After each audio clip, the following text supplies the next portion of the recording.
এই শিক্ষামন্ত্রী, আপনি যাদেরকে ফার্মের মুরগি বলছেন, এই ফার্মের মুরগিরা রাস্তায় এসেছে বলে আজকে শিক্ষামন্ত্রী হয়েছেন। এই ফার্মের মুরগিরা রাস্তায় নেমে এসছে বলেই শিলং থেকে এসে সংবিধান বিশেষজ্ঞ হয়েছে।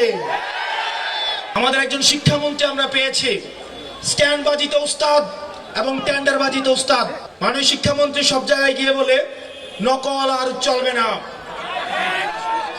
2026-এর শিক্ষার্থীরা আপনাদেরকে দেখিয়ে দিচ্ছে এই স্ট্যান্ডবাজি আর বাংলাদেশে চলবে না। হাঁটু সমান পানিতে, বুক সমান পানিতে 2026 সালের এইচএসসি পরীক্ষার্থীদের আপনি ডুবিয়ে ডুবিয়ে আপনি পরীক্ষা দিতে বাধ্য করেছেন এবং একটা পরীক্ষার প্রশ্ন আপনি প্রণয়ন করেছেন।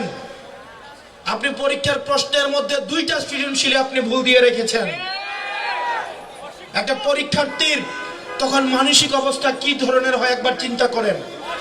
সে যখন দেখে প্রশ্নপত্রে ভুল, সে যখন নিজে চেষ্টা করে পরীক্ষায় উত্তর মিলানো, পরীক্ষা দিয়ে এসে হয়তো বুঝতে পারে প্রশ্নপত্রে ভুল, সে যখন উত্তর মিলাতে পারে না, তখন পরীক্ষার মধ্যে কি ধরনের মানসিক অবস্থা তৈরি হয় একবার চিন্তা করেন। আপনারা একবার দুঃখ প্রকাশের প্রয়োজন বোধ করলেন না, বরং এই শিক্ষার্থীদেরকে আপনারা বলছেন মাদকাসক্ত। এই শিক্ষামন্ত্রী, আপনি যাদেরকে ফার্মের মুরগি বলছেন, এই ফার্মের মুরগিরা রাস্তায় এসেছে বলে আজকে শিক্ষামন্ত্রী হয়েছেন। এই ফার্মের মুরগিরা রাস্তায় নেমে এসছে বলেই শিলং থেকে এসে সংবিধান বিশেষজ্ঞ হয়েছে। এই ফার্মের মুরগিরা রাস্তায় এসেছে বলেই আজকে লন্ডন থেকে এসে বাংলাদেশের প্রধানমন্ত্রিত্ব করছে। শিক্ষামন্ত্রীকে বলবো, শিক্ষার্থীরা গিনিপিগ নয়, শিক্ষার্থীদেরকে নিয়ে এক্সপেরিমেন্ট বন্ধ করুন। কিছুদিন পর পর একটা জিনিস ইচ্ছা হয়, আপনারা সেটা তাদের উপরে চাপিয়ে দেন, শিক্ষার্থীদের উপরে চাপিয়ে দেন।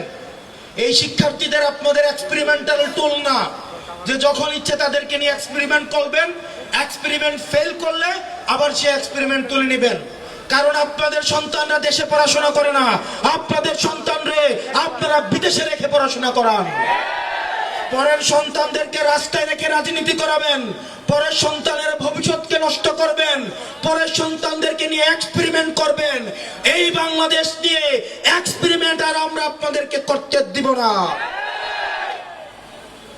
2026 সালের এইচএসসি পরীক্ষার্থীদের প্রতি সংবেদনশীল আচরণ করার অনুরোধ করব।